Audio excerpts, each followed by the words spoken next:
Yo, Bakayalo, Kono Yalo, et oui, on se retrouve pour le premier résumé du chapitre 1109 de One Piece. Oui, il est déjà arrivé, l'agent secret des États-Unis d'Amérique du Sud est là, derrière Oda, en train de regarder toutes les planches qu'il dessine, et directement, il nous met à disposition le résumé. Donc nous, évidemment, on va grignoter ça tranquillement, on va savourer ça, c'est magnifique. Déjà les spoilers, bon les amis, avant de commencer, comme d'habitude, instant auto-promo, mais bien évidemment, mon manga Wolfius qui sort sur Manga Draft, qui est disponible légalement et gratuitement. Donc fais-toi plaisir, va regarder mon manga Wolfius et après tu fais un retour ici, tu me dis ce que t'en as pensé et puis voilà. Mais je sais que t'es venu exprès pour regarder le chapitre 109 de One Piece, le fameux résumé. On va regarder ça tranquillement les amis, et bah let's go, vas-y, go.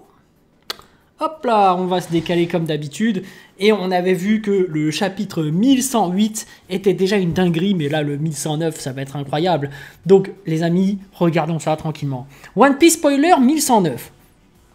Couverture, nouvelle mini-histoire à Wano Kuni où l'on voit Onigashima s'enfoncer dans la mer comme le Titanic. C'est l'arme antique ça. C'est obligé, c'est l'arme antique. On se doutait qu'il y aurait un vaisseau là-bas. Mais là, ça y est, ça se dévoile. Ça se dévoile. Donc après, qui est-ce qui fait ça? Qui est derrière tout ça? Est-ce que c'est Barbe Noire? Bon, mystère. Hein. En tout cas, il commence à y avoir des choses qui se dévoilent, hein, mine de rien, dans One Piece.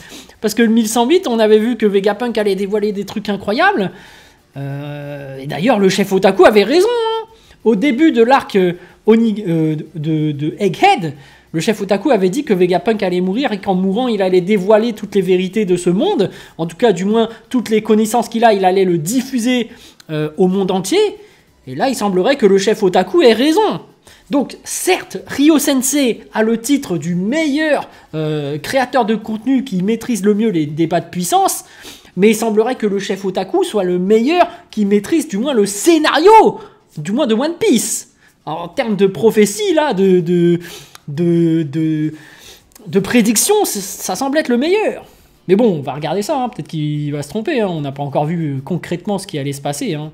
Donc le chapitre commence avec le message pré-enregistré de Vegapunk au monde.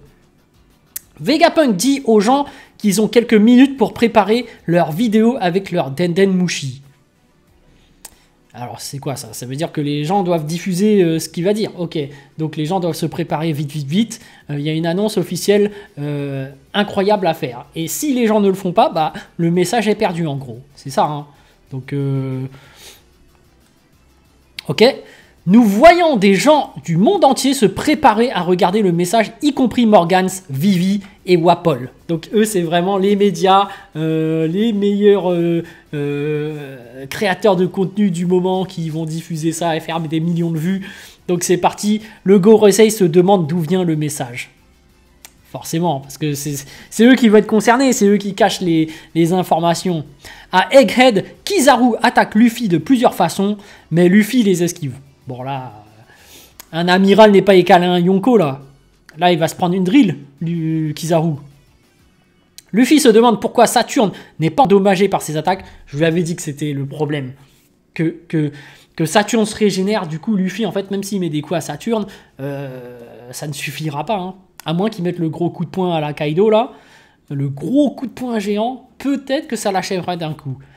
Il aplatit alors Saturne et Kizaru comme des crêpes et les jette au loin. Bah là c'est un Yonko, là on voit vraiment la différence de niveau de puissance. Luffy éclate Kizaru et Saturne en même temps. Donc en fait Ryo Sensei avait raison en termes de puissance. Un Yonko est supérieur à un amiral. Donc c'est vrai que sur internet il y a des gens qui disent qu'un amiral égalerait un Yonko. La preuve est faite que non.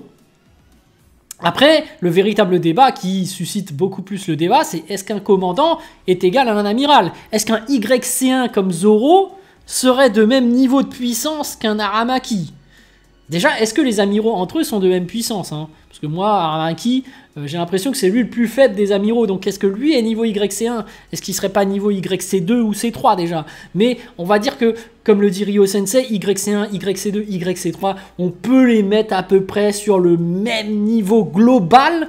Comme on parle de tiers de puissance, donc de niveau global, on peut dire que c'est du niveau commandant.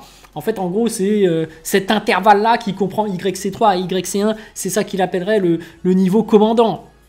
Mais bon, est-ce qu'un amiral entre dans cet intermédiaire ou est-ce qu'il est au-dessus? Parce qu'il y a d'autres gens qui vont dire qu'un amiral est au-dessus d'un YC1, c'est-à-dire qu'il est de niveau intermédiaire entre Yonko et commandant. Donc il y aurait un niveau intermédiaire entre les deux, on ne sait pas encore, mais bref. Saturne ne subit toujours aucun dégât et retourne combattre Luffy. Ah, c'est un dur à cuire. Ah, c'est comme Majin Buu en fait. Il peut se régénérer, il est coriace à ce niveau-là. À la fin du chapitre, il semble que Saturne convoque le reste du Gorosei. Attends, quoi? Il semble que Saturne convoque le reste du Gorosei. Convoque, ça veut dire qu'il les téléporte sur place. C'est ça alors? Putain, c'est chaud en fait. Ça veut dire qu'il y aurait 5 niveaux Saturne qui... Genre, en plus, ils sont immortels et tout. Luffy, il est dans la merde, en fait. S'il convoque les 5, Luffy, il devrait prendre la fuite, alors. Hein. Enfin, il convoque les 4, puisque avec lui, ça fait 5. Ouais, putain. Mais d'un autre côté, les convoquer, il a peut-être raison, hein, parce que peut-être qu'il y a moyen d'empêcher que le message se diffuse de Vegapunk, mais ça semble être programmé. Donc on saura certainement le mystère. En tout cas, d'un point de vue scénaristique, le chef Otaku avait anticipé et avait raison. Il savait que Vegapunk allait mourir et en plus il savait que le message serait diffusé. Donc à ce niveau-là, chapeau. Mais bon, voilà, on ne sait pas quel est le message encore dans ce chapitre. C'est dommage parce que ça nous aura révélé pas mal de petits mystères. Du moins ce que cache le Gorosei, certainement par rapport au siècle perdu ou les armes antiques. Et en plus, on voit qu'il y a un truc par rapport aux armes antiques, là. On voit qu'à Wano Kuni, dans la page de couverture, il se passe quelque chose. Donc là, vraiment, ça commence à être mouvementé au niveau de One Piece. Moi, j'ai hâte de voir la suite et surtout de voir ce chapitre déjà, de voir comment ça se concrétise, la baston entre Luffy et Saturne, et même avec Kizaru, et puis les révélations qu'il y aura. Parce qu'on voit effectivement que Wapol et compagnie sont sur le point de prendre des infos et de les diffuser. Et même, quels sont les premiers messages lâchés par Vegapunk? Parce que ça va être diffusé dans le monde entier, ça va être incroyable. Les amis, soit on va dévoiler que c'est Nika, ça ne sera pas une grosse révélation ça, parce qu'on le sait déjà, mais si jamais c'est un truc par rapport au siècle oublié, si c'est par rapport aux armes antiques, mais encore les armes antiques, voilà, on commence ouais, sans même être révélé, il semblerait que les gens commencent à les utiliser petit à petit là, hein, parce que là on intervient directement sur Egghead. Et puis Barbe Noire, qu'est-ce qui tracasse? Lui, en fait, même si tout va être dévoilé, j'ai l'impression que Barbe Noire était déjà au courant et que son plan continue. Franchement, il se passe des choses incroyables dans One Piece. Est-ce que la fin approche? Parce que Oda avait promis 3 ans. Moi, j'ai l'impression que ça va durer plus longtemps. Hein. Déjà, là, on a entamé l'année, ou même déjà 2 ans. Je pense qu'il ne va pas pouvoir rusher la fin vu tout ce qu'il y a à nous montrer. En plus, il reste encore tellement de personnages. J'ai envie de dire, les Akainu, les Shanks, voilà, il y a tellement de bons personnages à montrer encore. Dragon, bon voilà, j'attends la suite avec impatience les amis, incroyable. Je suis hypé, j'adore les spoils, c'est pour ça que je les regarde finalement. Donc voilà, les amis, sur ce je vous dis donc à plus dans le bus, ou plutôt à plus tard dans le car, ou plutôt à bientôt dans le bateau.